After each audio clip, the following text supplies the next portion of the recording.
Assalamualaikum, salam sejahtera, salam GBN, salam Malaysia, salam kuasa ketiga.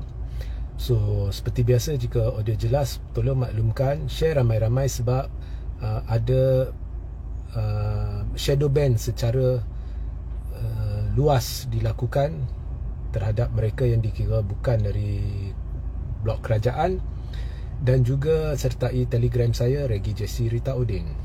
Baik, saya nak komen sedikit berkenaan dengan kenyataan terkini Datuk Seri Anwar Ibrahim seperti yang dibawa oleh Free Malaysia Today. Di dalam laporan Free Malaysia Today, Anwar dipetik sebagai menafikan bahawa dia sedang cuba Islamkan Malaysia. Okey, dan dia beritahu orang tidak perlu khawatir, dia bukannya cuba Islamkan Malaysia dan sebagainya. Dan ini bukan kali pertama Anwar membuat penafian ini. So, sebenarnya saya terpanggil untuk komen sebabnya saya nak tahu pihak mana yang dakwa Anwar cuba Islamkan Malaysia. Sebab Anwar perlu namakan. Ya, setahu saya tidak ada pihak yang khawatir Anwar cuba Islamkan Malaysia. Kalau dari sudut pemahaman saya, kalau dari sudut apa yang saya perhatikan, dari sudut perbualan saya dengan orang ramai, termasuk Muslim dan non-Muslim, dari sudut apa yang saya baca di media sosial, komen netizen dan sebagainya, tidak ada sesiapa gentar PMX cuba Islamkan Malaysia. Malah ada pihak yang takut PMX sedang lari dari landasan Islam. Okey, bukan saya ya. Ramai ada pihak yang mendakwa demikian. So, apa pun bila saya lihat secara keseluruhan sentimen sama ada di media sosial maupun on the ground, khususnya di kalangan Melayu Islam, saya tidak nampak mereka khawatir PMX cuba Islamkan Malaysia, tetapi mereka ada rasa resah bahawa semuanya ada perkara yang lari dari landasan Islam.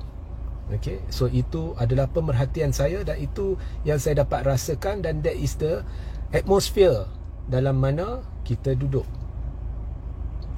So, sebabnya malah kalau kita lihat di dalam pentadbiran Anwar, paling banyak berlaku pelanggaran 3R yang telah saya petik berulang kali.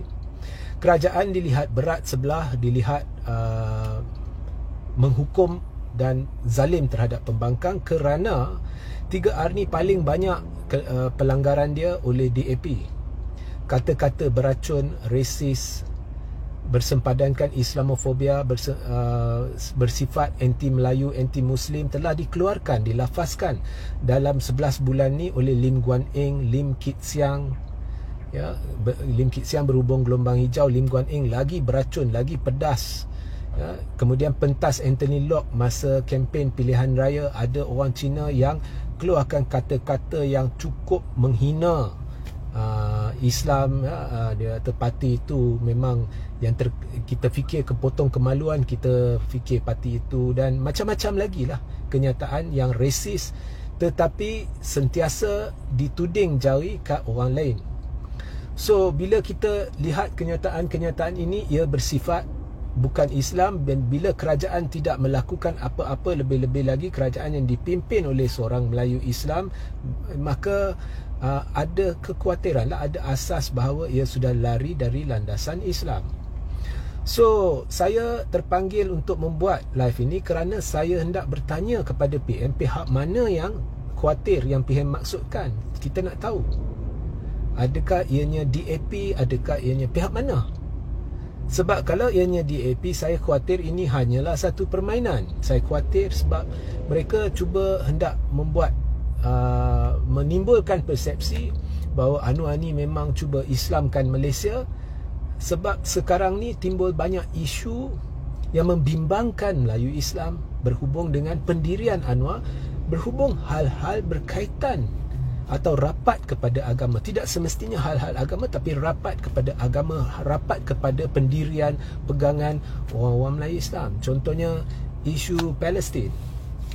Baru-baru ni timbul kontroversi, benarkah PKR terlibat dengan Liberal International setelah bukti-bukti bersepah di media sosial dan di internet malah, ya. So isu-isu ini sebenarnya makin menimbulkan keresahan di kalangan Melayu Islam. So jadi mungkin ada pihak dalam kerajaan yang sengaja menimbulkan ura-ura PM cuba Islamkan, kemudian PM buat menafian, secara halus cuba terapkan di dalam minda bahawa PM memang cuba Islamkan. Mungkin misinya nak cuba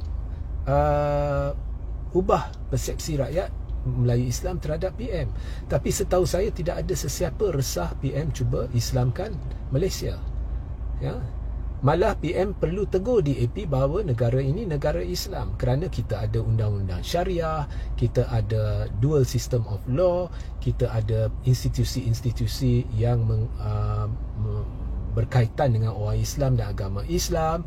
Kita ada ketua negara yang diberi kuasa mutlak untuk meneliti dan mengawal atau membuat keputusan berhubung hal-hal berkaitan dengan Islam. You don't get that in a secular country. Malah DAP sedang menipu, kononnya ini negara sekular. Dan DAP memang menipu pun, sebab di dalam Constitution DAP, misi dan aspirasi DAP adalah untuk menjadikan negara ini negara sekular. Maknanya belum sekular.